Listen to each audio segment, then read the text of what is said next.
Pemirsa, meskipun pemilihan Capres dan Cawapres 2024 masih sekitar 2 tahun lagi, namun sejumlah nama potensial sebagai Capres di 2024 mulai bermunculan. Dan dukungan dari relawan atau jaringan yang dimiliki juga terus bergerak. Bagaimana kira-kira konstelasi pemilu 2024? Akankah muncul poros baru atau mungkin ada hal-hal menarik nantinya? Nah, untuk membahasnya kita sudah tergabung bersama dengan pengamat politik UIN Syarif Hidayatullah Jakarta, Gun-Gun Haryanto. Mas Gun-Gun, selamat sore. Selamat sore Mbak Patricia. Oke Mas Gun-Gun, menarik ya pembicaraan kita sore hari ini berbicara soal Pilpres 2024. Masih lama memang, tapi kalau kita melihat atau merujuk sejumlah hasil survei dari lembaga riset yang sudah dirilis menempatkan nama Pak Prabowo ini masih cukup kuat untuk bersaing dengan Pak Ganjar dan juga Pak Anies. Bagaimana Anda melihatnya? Ya, saya pikir figur-figur itu kan sekarang diuji persepsikan ya melalui sejumlah survei persepsi. Wajar kalau nama Pak Prabowo itu selalu muncul. Kenapa? Karena kan sudah pernah ikut kontestasi, tingkat popularitasnya tinggi, dan pernah juga diuji tingkat elektabilitasnya di 2 kali pemilihan presiden. Kemudian ada nama baru yang kemungkinan juga prospektif dalam konteks konstelasi pencapresan atau pencawapresan 2024 itu, contoh misalnya seperti nama Pak Ganjar, Pak Anies. Mungkin juga Ridwan Kamil, AHY, dan Puan Maharani, Erlangga Hartarto. Jadi ini masih sangat dinamis. Yang jelas ada 4 tahap menjelang pemilihan. Pertama namanya tahap pemunculan, kemudian yang kedua tahap primary, ya, kemudian tahap nominasi, baru tahap pemilihannya itu sendiri.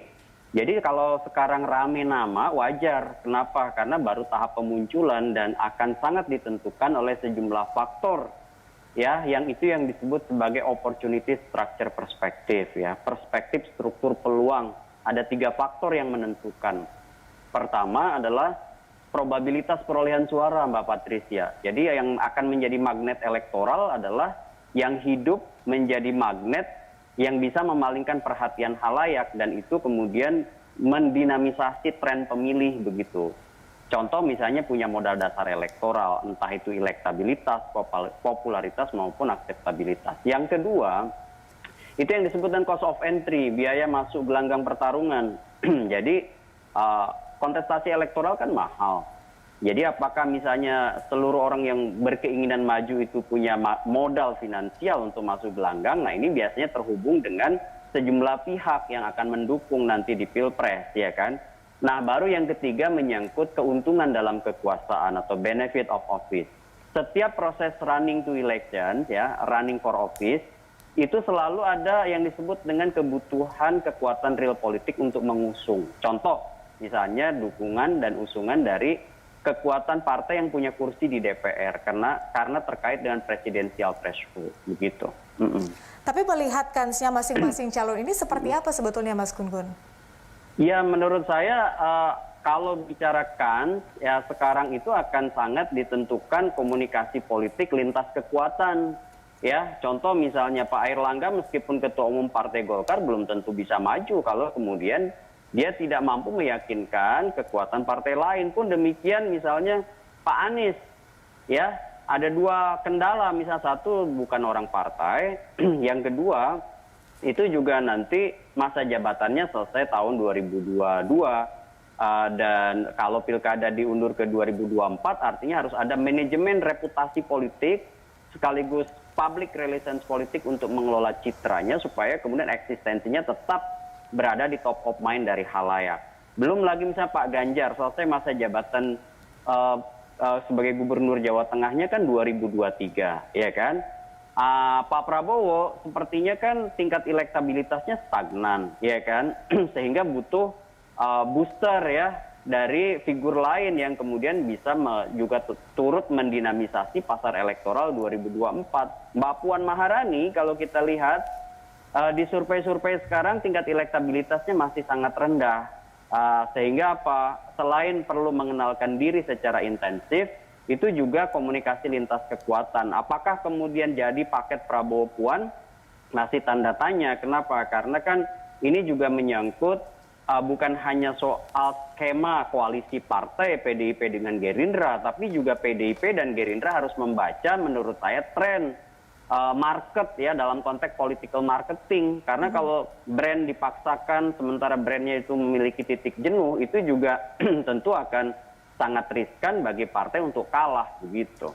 Oke, Mas Gun-Gun, Anda membuat tulisan terkait dengan jalan terjal Capres 2024. Bisa dielaborasi terkait dengan hal itu?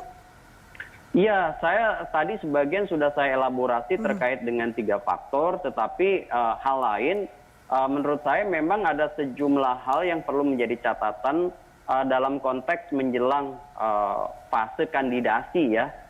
Contoh misalnya soal manajemen reputasi politik ya, itu menjadi kunci nih sekarang di fase pemunculan ini. Kenapa menjadi kunci? Karena kan tidak semua orang ketika misalnya mau masuk gelanggang itu mulus ya. Pasti akan ada serangan personal, serangan terkait dengan jabatannya hari ini. Seperti misalnya Pak Anies sekarang ada banyak sekali serangan, Formula E, interpelasi banjir gitu ya. Kemudian juga misalnya soal tanah ya, di Cipayung. Kemudian Pak Ganjar juga sama. Kemarin kan ada verbal agresif soal misalnya dari Natalius Pigai ya, dan juga terkait dengan jabatannya sebagai gubernur. Nah, itu akan semakin banyak bermunculan, termasuk menurut saya internal PDI Perjuangan. Apakah misalnya Mbak Puan mulus, itu juga akan sangat dilihat dari respon publik. Apakah publik menghendaki gitu ya, terlihat dari uji reaksi dari persepsi yang disurvei oleh teman-teman secara akademik begitu, Mbak Patricia. Mas Gun-Gun, termasuk isu-isu kedaerahan atau mungkin simbol-simbol keagamaan? Oh iya, karena begini, kan basis pemilih itu selalu ada di 3 klaster ya. Pertama, model sosiologis yang kebetulan misalnya ikatannya itu primordial, seperti suku, agama, ras, dan juga SES, sosioeconomic status ya. Itu yang pertama. Yang kedua, model psikologis tuh, misalnya ketertarikan orang karena fisik, atau karena misalnya party ID ya. Saya misalnya si A PDI Perjuangan atau si A PAN atau si A misalnya Partai Gerindra, dia merasa bahwa mereka akan memilih capres yang berasal dari partainya. Party ID tapi di Indonesia masih lemah ya. Yang paling kuat itu sebenarnya lebih pada informasi politik yang memapar ya nanti dari sekarang sampai nanti proses kandidasi dan kampanye. Itu yang disebut dengan model psikologis. Dan ada juga yang rasional, meskipun klaster ini prosentasenya sedikit, pertimbangan misalnya program, pertimbangan apakah masuk akal atau tidak, kemudian prospek ke depannya seperti apa, portofolio calon pemimpin di masa lalunya seperti apa. Ini bicara soal track record ya.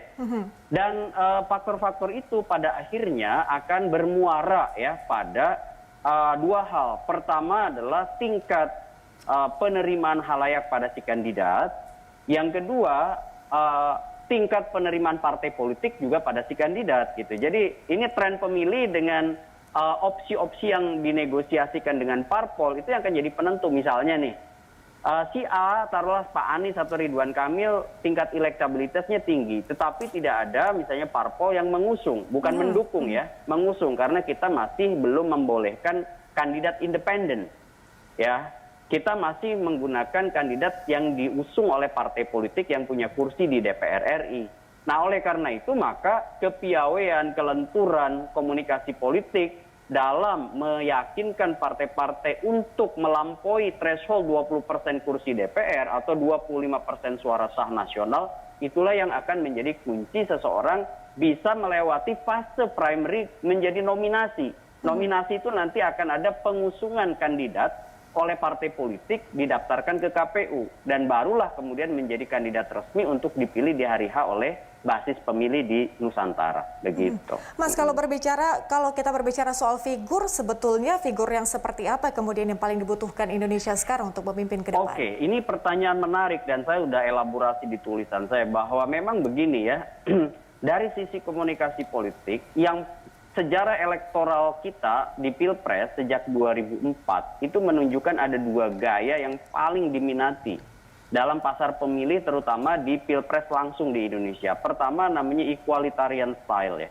Gaya equalitarian. Biasanya orang-orang yang punya style hangat, turun ke bawah, merangkul, menciptakan harmoni. Nah, itu contohnya misalnya Pak Jokowi, itu 2 periode, itu gaya itu dominan sekali. Dan itu diminati oleh pemilih, terutama karena Indonesia itu high contact culture, ya, budaya kontak tinggi. Dan dari perspektif itu, turun ke bawah pada saat misalnya micro targeting marketing politik itu lebih mudah memasarkannya, ya. Tingkat penerimaan publik itu lebih mudah gaya equalitarian. Kalau sekarang mungkin gaya Ganjar Pranowo itu orang equalitarian, tuh Ridwan Kamil equalitarian, Sandiaga Uno juga. Nah, kemudian yang kedua, gaya yang paling diminati dalam konteks pemilih di Indonesia adalah the structuring style, ya. Gaya yang kecenderungannya itu menekankan pada keteraturan, pengorganisasian pesan yang rapih, retoris, berwibawa gitu. Itu mungkin bisa kita lihat pada saat SBY terpilih 2004, 2009, 2014. Jadi 4 kali pilpres langsung di Indonesia menunjukkan bahwa 2 gaya ini yang paling diminati. Gaya yang lain seperti the controlling style misalnya seperti Ibu Mega, atau dynamic style seperti Pak Prabowo, atau misalnya gaya Pak Amin Rais itu kan dynamic juga, ya. Dan gaya-gaya yang lain itu kecenderungan prosentase pemilih itu kecil, Mbak. Meskipun misalnya itu juga akan sangat kasuistik. Maksud saya bukan faktor tunggal, ada sejumlah faktor lain yang harus dibaca. Contoh misalnya Pak Prabowo kan orang dynamic style, tapi mampu mengkombinasikan dengan Sandiaga Uno yang equalitarian style pada saat pemilu 2019. Sehingga kemudian ada plus minus, dan itu saling mengisi misalnya, dan itu bisa jadi formula.